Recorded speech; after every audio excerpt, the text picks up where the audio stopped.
Princess Zarathil stood in the center of the great hall. Her purple skin shimmered under the bright lights. Golden jewels covered her tall, thin body. She was the most important person in the Vorthak Empire. Today was the day she would meet the beings who wanted to marry her. The hall was huge. It could hold 10,000 people. Strange creatures from 12 different worlds sat in rows. Each group looked very different from the other. Some had scales like snakes. Others looked like they were made of crystal. Some had too many arms and legs. All of them wanted the same thing. They wanted to marry Princess Zarathil. If she picked one of them, their world would get powerful Vorak technology. Their people would become rich and strong. Let the ceremony begin, announced Elder Morak. His voice was deep and loud. The hall became quiet. Prince Cathar stepped forward first. He was from the Saurian world. His people looked like big lizards that walked on 2 legs. He was twice as tall as a human. His green scales were polished until they shone. Sharp teeth filled his mouth. Great princess, he said with a bow, my people rule 50 star systems. We have the strongest warships in the galaxy. Our weapons can destroy whole planets. Choose me and the Vorthak will have the best army ever seen. Princess nodded but said nothing. Her face showed no feeling. Next came Commander Velos of the Ethereals. His people looked like they were made of living glass. Light moved through his body in pretty patterns. When he moved, he made soft music sounds. Beautiful princess, he sang in a voice like wind chimes. We ethereals can chain matter with our minds. We can make gold from dirt. We can heal any wound. We can give your people power over the very atoms of the universe. Again the princess just nodded. Duke Morgan came third. He was from the Hive Collective. His bug-like body clicked as he walked. Forearms moved as he talked. His compound eyes looked in all directions at once. Wise princess, he buzzed. We are many minds but one thought. We never fight among ourselves. We work as one. We can build anything. We can solve any problem. Choose us and chaos will never touch your empire again. More aliens came forward. Each one told the princess why their people were the best. Joyce. They talked about their weapons, their science, their riches. Each one thought they would surely win. Far in the back of the hall sat 3 humans. Captain Jake Murphy looked around at all the strange beings. He had never seen so many different aliens in one place. Next to him sat Dr. Lisa Carter and Lieutenant Ben Rodriguez. They were the only humans in the Great Hall. Why are we even here? Whispered Ben. We're not trying to marry the princess. The Vorak invited all space-traveling races, said Lisa. We're supposed to watch and learn about galactic politics. Jake nodded. Just stay quiet and don't cause any trouble. We're guests here. The humans wore simple blue uniforms. Their ship, the Frontier, was small compared to the massive alien vessels outside. Earth had only been part of the galactic community for 5 years. Most aliens still thought humans were primitive and weak. Princess Zarathil listened to each suitor speak. Her advisors whispered in her ear about trade deals and military alliances. This was not about love. This was about power and politics. But something felt wrong. To her, every alien said the same things. They all wanted to show how strong they were. They all promised to make the Vorak more powerful. None of them seemed to care what she wanted. Her eyes wandered around the hall. She noticed the 3 humans sitting quietly. In the back, they looked so different. From everyone else, their skin was soft. Not scaled or crystalline, they had only 2 arms and 2 legs. They looked ordinary. Who are those small beings? She asked her advisor. Humans, my princess. They are from a world called Earth, very new to space travel, very primitive. They have no real technology or power. We only invited them to be polite. The princess looked at the humans again, while all the other aliens stared at her and tried to get her attention. The humans just sat and watched everything with curious eyes. The one in the middle, the leader, she guessed, had kind eyes and a calm face.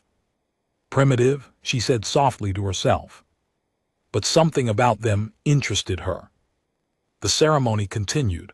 More aliens came forward with grand speeches. They brought gifts of rare metals and strange weapons. They showed videos of their great cities and mighty fleets. Prince Cathvar brought a cage with a fierce beast from his world. This creature can tear through steel with its claws. My people have tamed thousands like it for war. Commander Velos made a small sun appear in his hand. This is just a tiny part of our power over energy and matter. Duke Morgan released a swarm of robot insects. These scouts can map an entire star system in one day. Each gift was meant to impress the princess. Each one showed the power their people could offer the Vorik Empire. The humans brought no gifts. They had no great weapons or magical powers to display. Captain Jake Murphy just sat and watched, sometimes making notes on a small device. What is he writing? The princess wondered. The ceremony went on for hours. By the end, 12 different aliens had asked for her hand in marriage. Each one was sure they had made the best case. Elder Marek stood up. The princess will think about all she has heard today. She will make her choice in 7 days. Until then, all suitors will stay as guests of the Vorthek Empire. As the great hall emptied, Princess Zarathiel remained in her chair. She thought about all the grand promises she had heard, all the offers of power and wealth, all the threats disguised as friendship. Her eyes went back to the 3 humans who were quietly leaving with everyone else.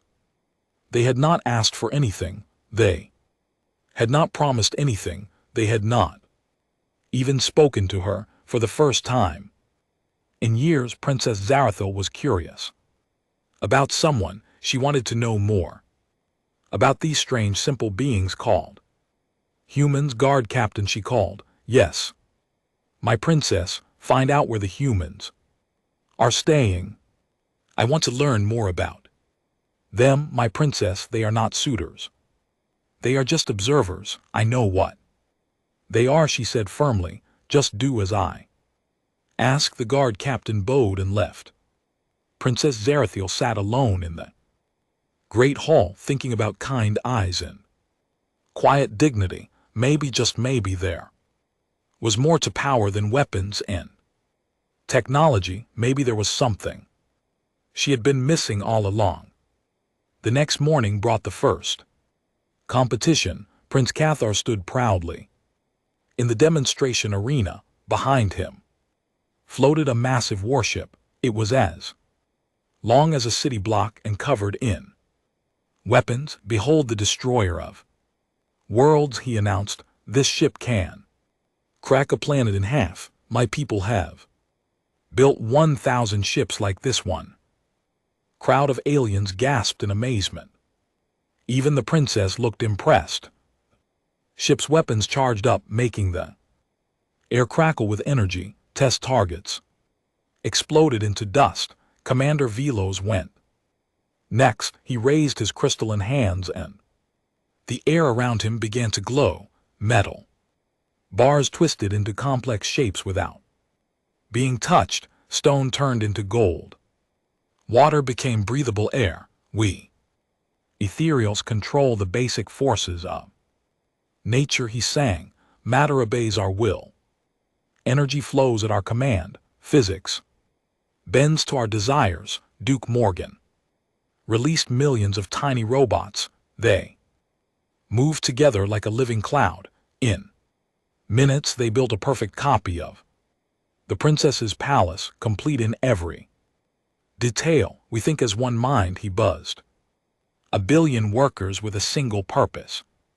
We can build anything, fix anything, create anything you desire. Each alien showed off their most amazing abilities. The crowd cheered and applauded. The princess's advisors took careful notes about each demonstration. Captain Jake Murphy watched from his seat with Dr. Lisa Carter and Lieutenant Ben Rodriguez. They looked small and out of place among all the grand displays of power. Look at all this technology, whispered Lisa. Some of this stuff is centuries ahead of what we have. Makes our little ship look like a toy, said Ben. Jake nodded but kept watching. He noticed something the others missed. All these great powers came with great cost. The warship needed huge amounts of fuel. The matter manipulation tired the ethereal commander. The robot swarm required constant mental control from the Hive Duke. During a break in the demonstrations, something unexpected happened. Princess Zara walked over to the human section. Every alien in the arena turned to stare. Some gasped in shock, others whispered among themselves. Excuse me, she said to Jake. I am Princess Zara. Jake stood up quickly. Your Highness, I'm Captain Jake Murphy. These are my officers, Dr. Lisa Carter and Lieutenant Ben Rodriguez. Please sit. I want to ask you something. The princess sat down next to them, ignoring the shocked looks from everyone around. What do you think of these demonstrations? Jake looked surprised. They're very impressive, Your Highness. Your suitors have amazing abilities, but she asked. She could tell there was more he wanted to say. Well, Jake hesitated. They all seem to rely on their power to solve problems. Big weapons, magic abilities, perfect unity. But what happens when those things aren't enough? What do you mean? Dr. Lisa leaned forward. On Earth we have a saying, necessity is the mother of invention. We've had to be creative because we don't have super weapons or magical powers. We've learned to do more with less. Tell me about your people, said the princess. Jake thought for a moment. We're not the strongest or the smartest species. We don't have crystal bodies or hive minds, but we don't give up easily. When we face a problem we can't solve with strength, we try to outsmart it. Give me an example. Well, said Ben, we once had a war where one side had much better weapons and more soldiers. The other side was smaller and weaker, but they used hit-and-run tactics, hiding in forests, attacking supply lines. They won by being smarter, not stronger. The princess listened carefully. This was different from what the other suitors had told her. Lisa pulled out a small device. This is a human medical scanner. It's not as advanced as ethereal healing powers, but it's simple, cheap, and easy to use. Any human can learn to operate it. We've saved millions of lives with devices like this. Your technology is humble, said the princess. Maybe, said Jake, but it works, and when it breaks, we can fix it. When we needed to do something new, we can change it. We built it to be flexible, not perfect. Princess Zarathil found herself fascinated. The other suitors had shown her perfect solutions to every problem. But these humans talked about learning from failure, adapting to change, growing stronger through struggle. What About your military, she asked. How do humans fight wars? We try not to, said Jake honestly, but when we have to fight, we use our brains more than our weapons. We study our enemies, we find their weaknesses, we use teamwork and planning. We also try to understand why we're fighting, added Lisa. Sometimes the best way to win a war is to make friends with your enemy. This was very different from Prince Cathar's approach. He had talked only about destroying enemies, not understanding them. The princess spent the rest of the break talking with the humans. They told her stories about human history, art, and dreams. They talked about their mistakes as much as their successes. When the demonstration started again, the alien suitors noticed the princess was not paying attention to them. She kept looking at the humans and smiling at their quiet conversations. Prince Cathar was not pleased. After his second demonstration, he walked over to the human section. Princess, he said, with a fake smile, surely you are not wasting time with these primitives when you could be learning about real power. I am learning, she said calmly. I am learning about different kinds of power. What power could these weak creatures possibly have? He laughed. They have no great weapons, no magic abilities. They are nothing compared to the Saurian Empire. Jake stood up slowly. He was much shorter than the lizard prince, but he did not back down. You're right, Prince Cathar, we're not as strong as you are, but strength isn't the only thing that matters. Oh, what else could matter? Wisdom, creativity, the ability to change and grow, the strength to keep going when everything seems hopeless. Prince Cathar snorted. Pretty words, but words don't win battles. Actually, they do, said Jake quietly. The right words at the right time can prevent battles. They can turn enemies into friends. They can solve problems that weapons never could. The princess watched this exchange with great interest. Prince Cathar was getting angry, but Jake remained calm and confident. Other alien suitors came over to see what was happening. Soon a small crowd had gathered around the humans. This is ridiculous, said Commander Velos. Princess, why waste time with beings who cannot even manipulate matter? Because, said the princess, surprising everyone, they manipulate something more important than matter. They manipulate ideas. They change minds.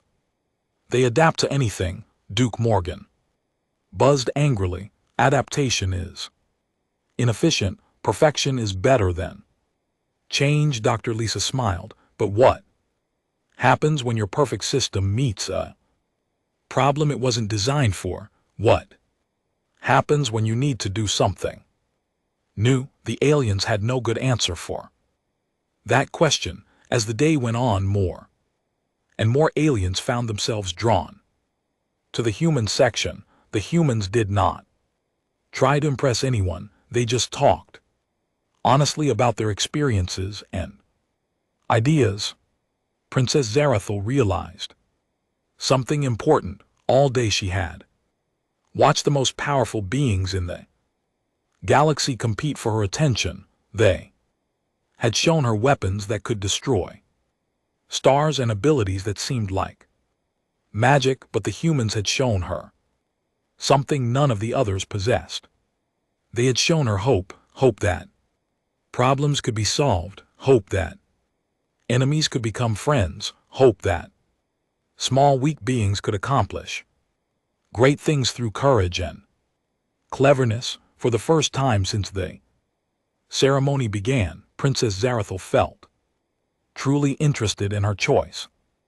These humans might not have the most power, but they had something that might be more valuable. They had the power to inspire others to be better than they were. Prince Cathar slammed his clawed fist on the table. The other alien suitors sat around him in the palace guest quarters. They were all angry and worried. This is an insult, he growled. The princess spends more time talking to those humans than to all of us combined. Commander Veltos nodded, his crystal body flashing red with anger. They are nothing, weak creatures with primitive technology. How can she be interested in them? Because she has lost her mind.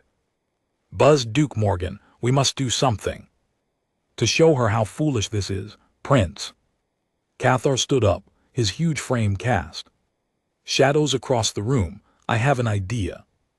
We will challenge these humans to prove their worth. When they fail, the princess will see them for what they really are. The next morning, Prince Cathar requested a meeting with Princess Zarathiel and her council. The great throne room filled with curious onlookers. The alien suitors stood on one side. The three humans stood quietly on the other. Great Princess, said Prince HFY with a formal bow, I propose a series of trials. Let all who seek your hand prove their worth through tests of skill, wisdom, and leadership. Elder Marek looked interested. What kind of trials? 3 challenges, said the prince. First, a test of military strategy. Second, a test of technological innovation. Third, a test of leadership under pressure. Princess looked thoughtful. And you wish the humans to participate in these trials? If they dare, said Prince Cathar with a nasty smile. Let them show the galaxy what human abilities are truly worth. Captain Jake Murphy stepped forward. Your Highness, we didn't come here as suitors. We're just observers.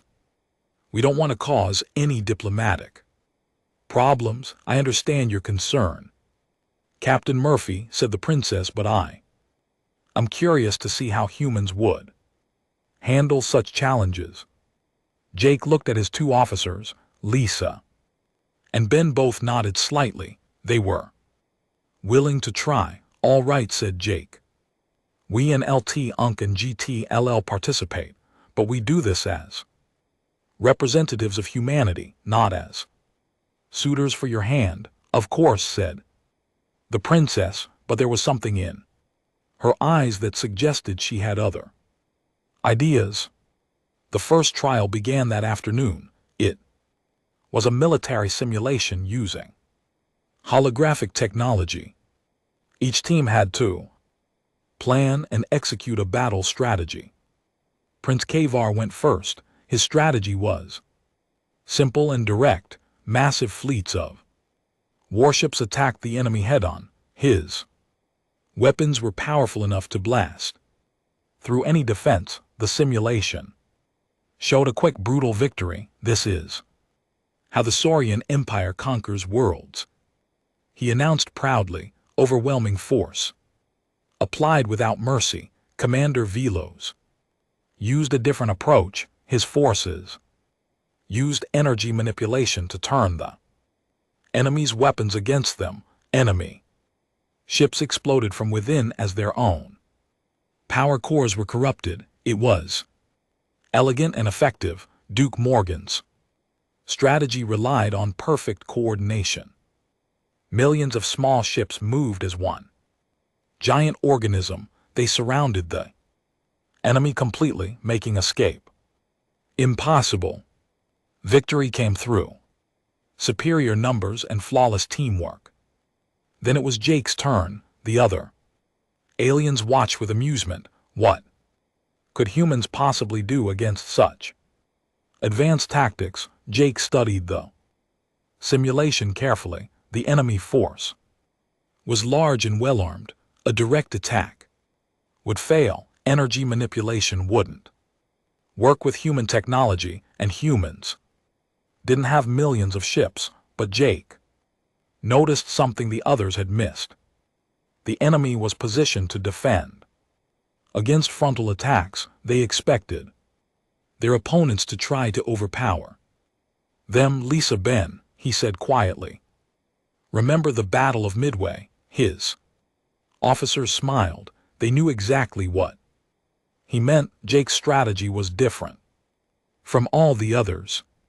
Instead of attacking the main enemy fleet, he sent small groups to hit supply lines and communication centers. He used fake signals to confuse enemy scouts. He made the enemy think his main force was in one place while his real ships attacked from somewhere else. The enemy fleet was stronger than Jake's forces, but they couldn't fight effectively when they didn't know where the attacks were coming from. Confusion spread through their ranks. Ships fired at shadows, while real threats slipped past their defenses. In the end, Jake's small force defeated the larger enemy through clever tactics and misdirection. He had won without destroying a single major enemy ship. The aliens stared in shock. This was not how space battles were supposed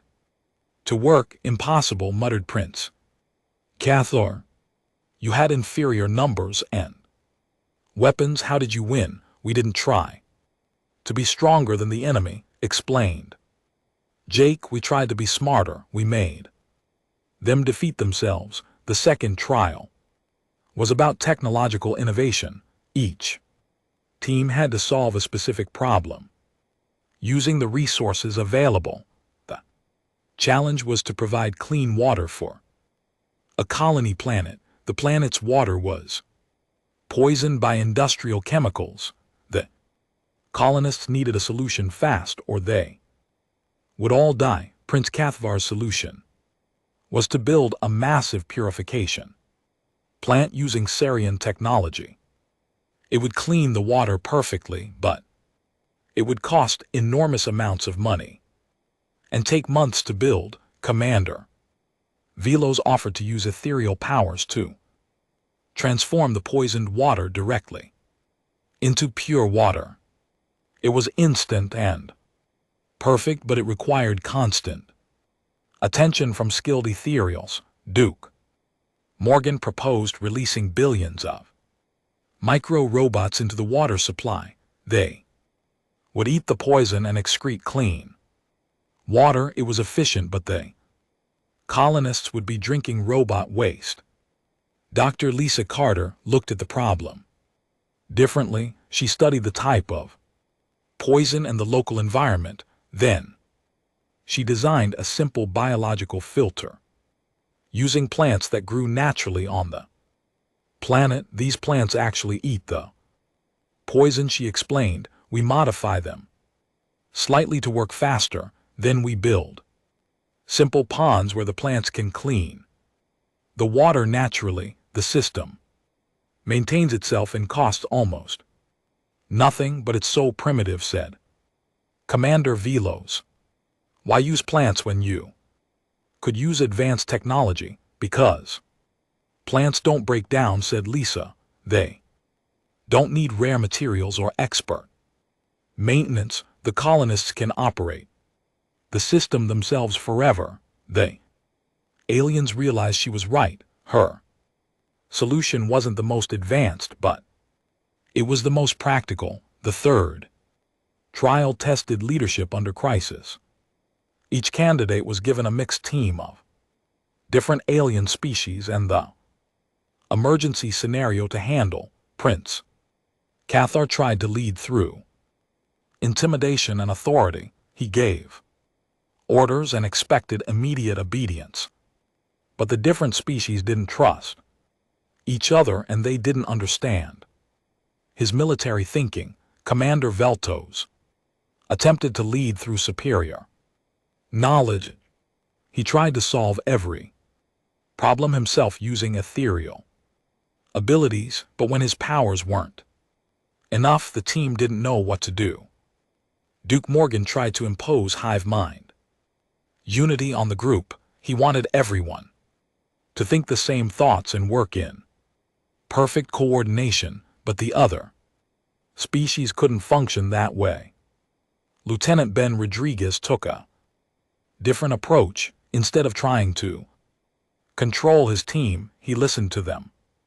He asked each species what they were good at. He found ways to use everyone's strengths. When the Saurian wanted to fight, Ben gave him enemies to fight. When the ethereal wanted to solve puzzles, Ben gave him technical problems. When the hive members wanted to work together, Ben organized them into efficient groups. Leadership isn't about being the strongest or the smartest, Ben explained to the princess.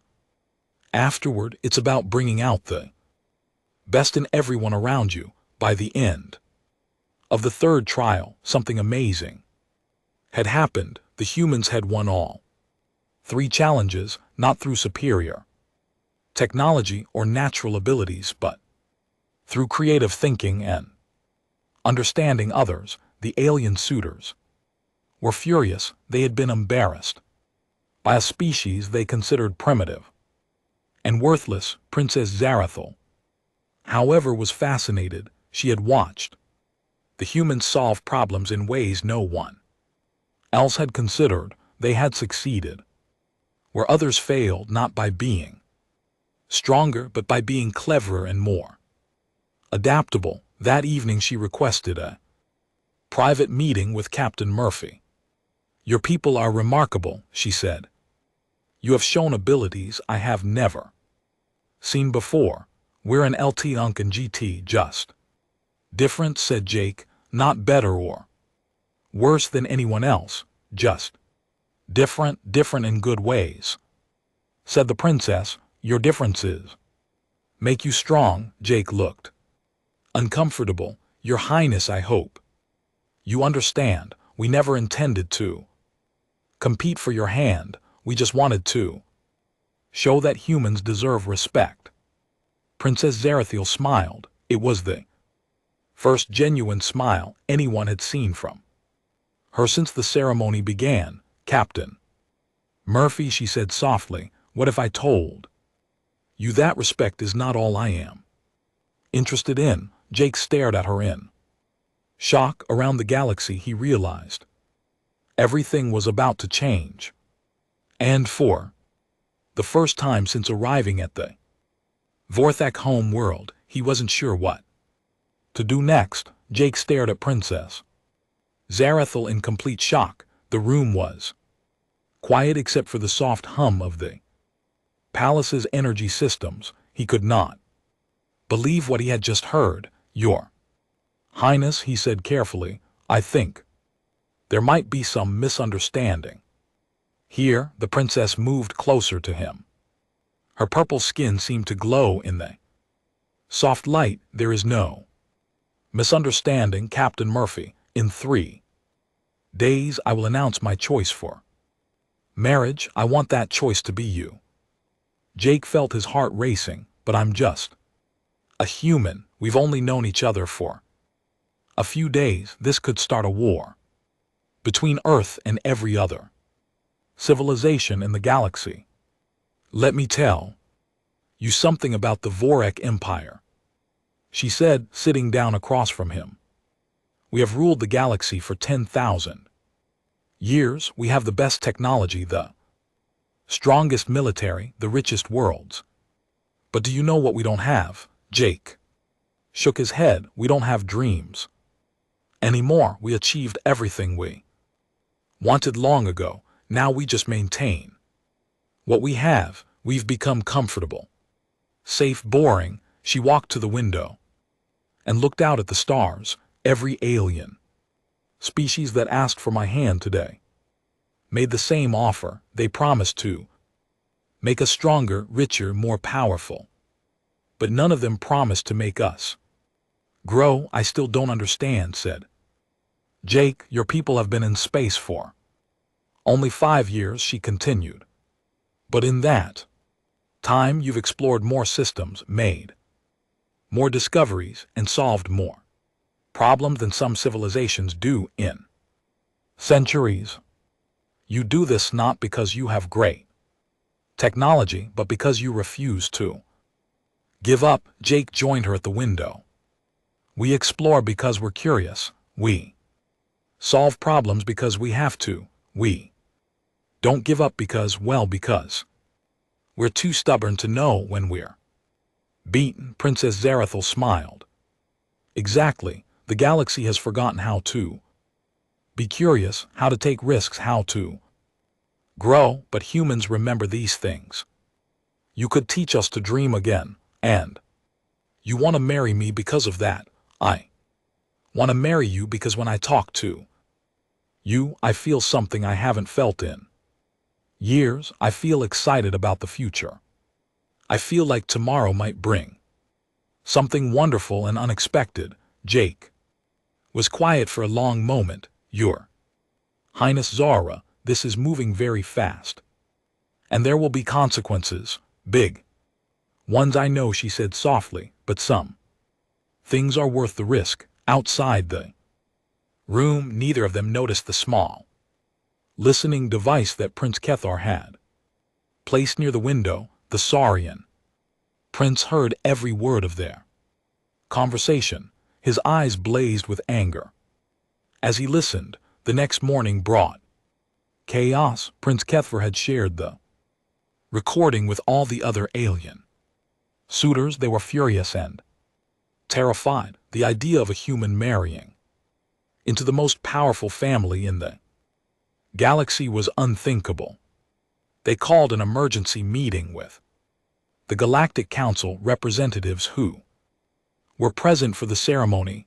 The council chamber filled with angry voices. This is an outrage, declared Ambassador Kretel of the Regelian Federation. Humans are primitive barbarians. They have no place in galactic leadership.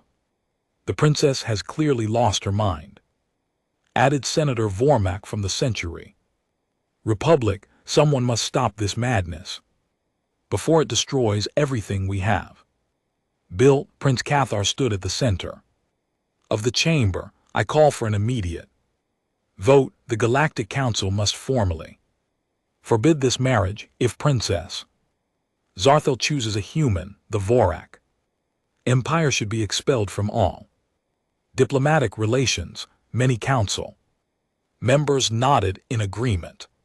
The thought of humans gaining access to Vorak technology and power scared them. Humans were unpredictable. They might change everything, but Elder Morak of the Vorak Empire was not intimidated.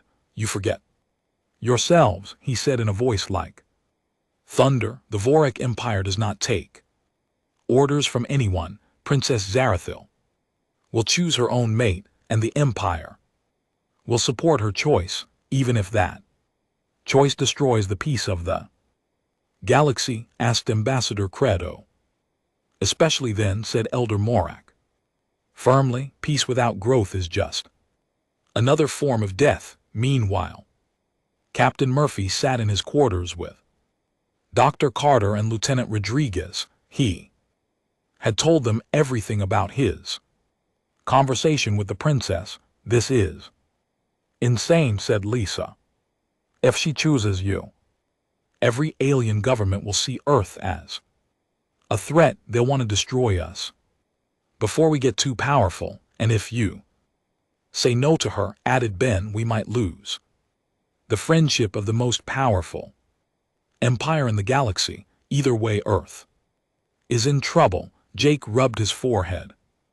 I never signed up for this. I just wanted to explore space and make some friends along the way. What do you want to do? Asked Lisa. Honestly, I want to get back on our ship and go home. This is too big for me to handle. Ben looked at his captain seriously. But what about her? She's putting everything on the line for this. Her position, her empire, maybe even her life. She's doing it because she believes in something.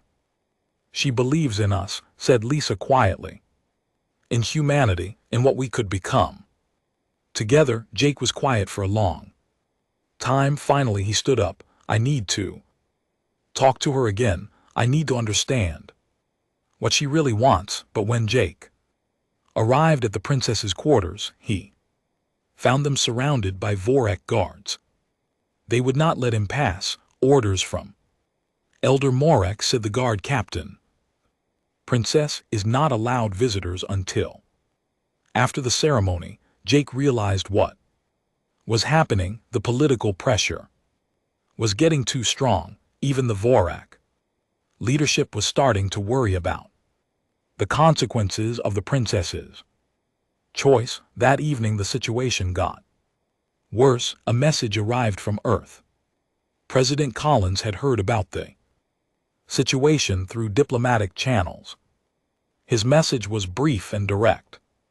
Captain Murphy, you are ordered to withdraw from the marriage ceremony immediately. Do nothing that could endanger Earth's relationship with the galactic community. That is a direct order. Jake stared at the message for a long time. His duty was clear. He was supposed to follow orders and protect Earth's interests, but he kept thinking about Princess Zarathiel, about her dream of bringing growth and change back to the galaxy, about her willingness to risk everything for what she believed in. He thought about all the aliens who had dismissed humans as primitive and worthless, about all the times he had been told that humans didn't belong in the galactic community. Maybe it was time to show them what humans were really capable of. Jake made his decision. He would not withdraw. If Princess Zarathiel wanted to choose him, he would accept whatever consequences came after. They would face them together, but first he had to find a way to see her again, and he had to prepare for what would surely be the biggest fight of his life, because tomorrow was the day of the ceremony. Tomorrow, Princess Zarathiel would make her choice known to the galaxy, and tomorrow everything would change.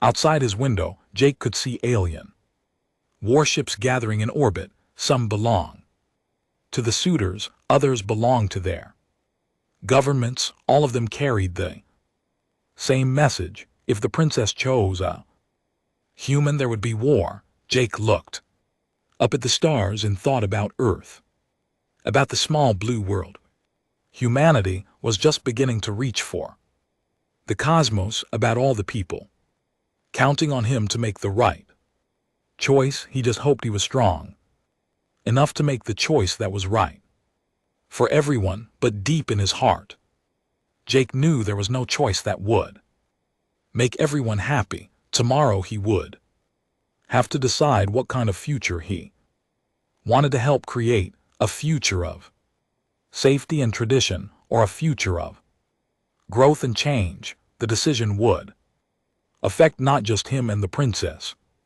but the entire galaxy.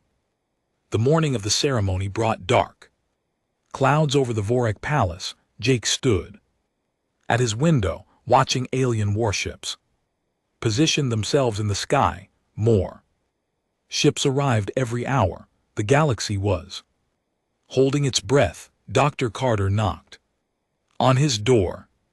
Jake, you need to see this. She handed him a communication device showing news broadcasts from across the galaxy. Every major news network was covering the story. The headlines were, "Not good, human threatens galactic stability, primitive species seeks ultimate power, war looms over royal marriage choice. It gets worse," said Lisa. 3 different alien fleets are demanding permission to protect galactic civilization by removing us from the planet. Lieutenant Rodriguez joined them. Our ship is surrounded. If things go bad today, we're not leaving this world. Jake nodded grimly. Then we better make sure things don't go bad.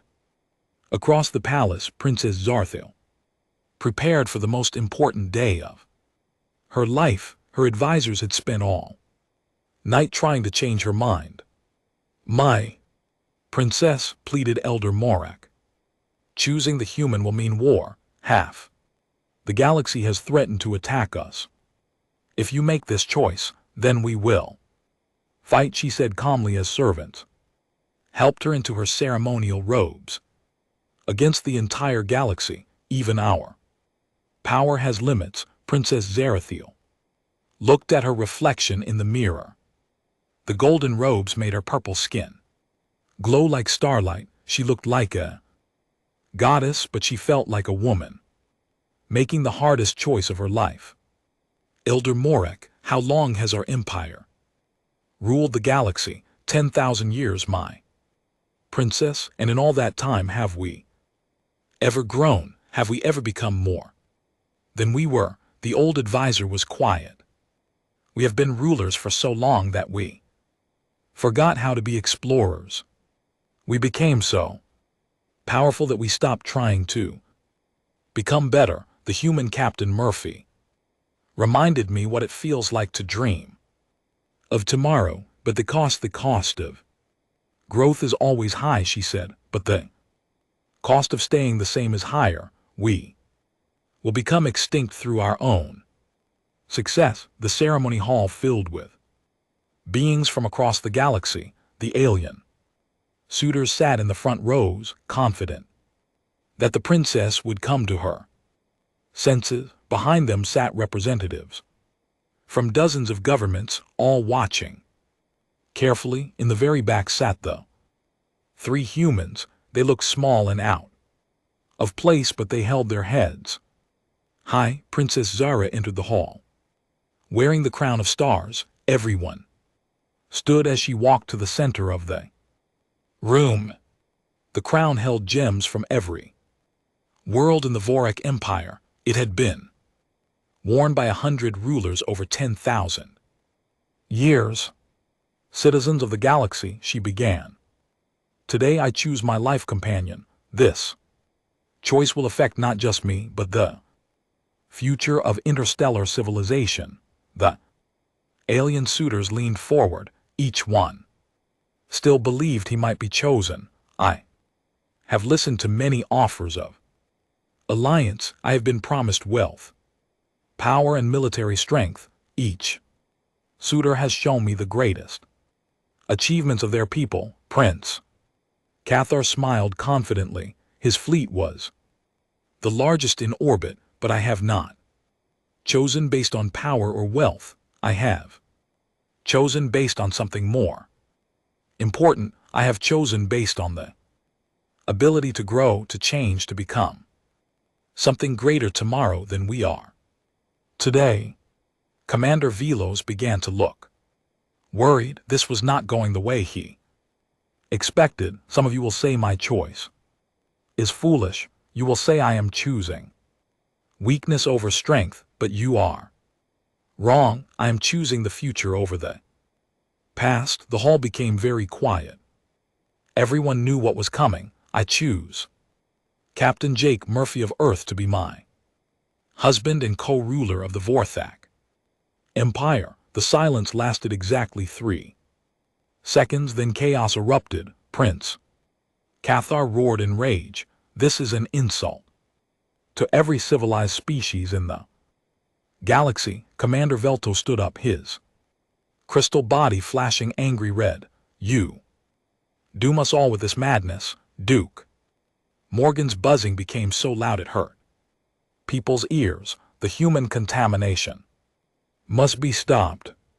But before anyone could do anything violent, Elder Morak activated the hall's defense systems. Energy barriers separated the different sections, preventing anyone from reaching the princess or the humans. The choice has been made, he announced. According to Vorak law, it is final and binding. Outside the palace, the alien fleets began moving into attack positions. Admiral Zector of the Saurian Navy sent a message to the palace. Surrender the humans immediately, or we will take them by force. Princess Zarathil responded with her own message, broadcast to every ship in orbit. Any attack on this world will be considered an act of war against the Vorthak Empire. We will defend our guests and our princess's choice with all our power. The standoff lasted for 610 hours. Weapons were charged. Shields were raised. The galaxy waited to see who would fire the first shot. Then something unexpected happened. Captain Murphy requested permission to broadcast a message to all the ships against the advice of her generals. Princess Zarathil agreed. Jake's image appeared on every screen in every ship. He looked tired but determined. My name is Jake Murphy, he began. I never asked to be part of this situation. I came here as an observer, not as a suitor, but sometimes life gives you choices you never expected. The alien commanders listened despite themselves. You're all angry because you think humans are trying to take power from you, but that's not what this is about. This is about something much more important than power. Jake paused, looking directly into the camera. Princess Zarathil didn't choose me because humans are strong or smart or advanced. She chose me because we represent something the galaxy has forgotten. We represent hope. Hope for what? Demanded Admiral Zector over the communication channel. Hope that tomorrow can be better than today.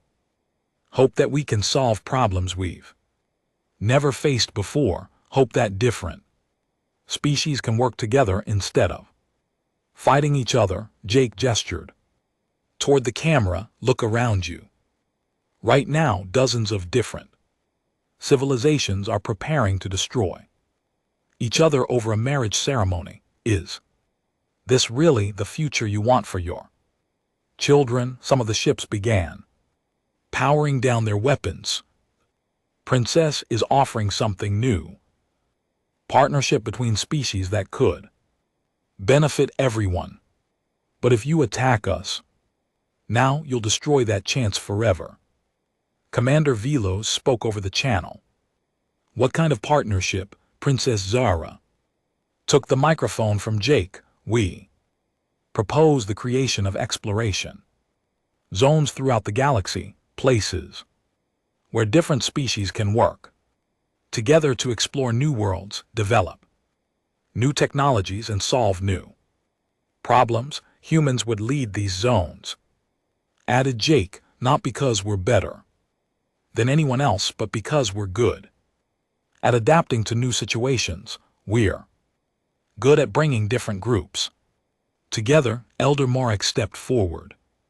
The Vorik Empire offers full access to our technology and resources for any species that joins these exploration zones. Together we can rediscover the joy of discovery. For several minutes, no one spoke. The alien commanders discussed the proposal among themselves.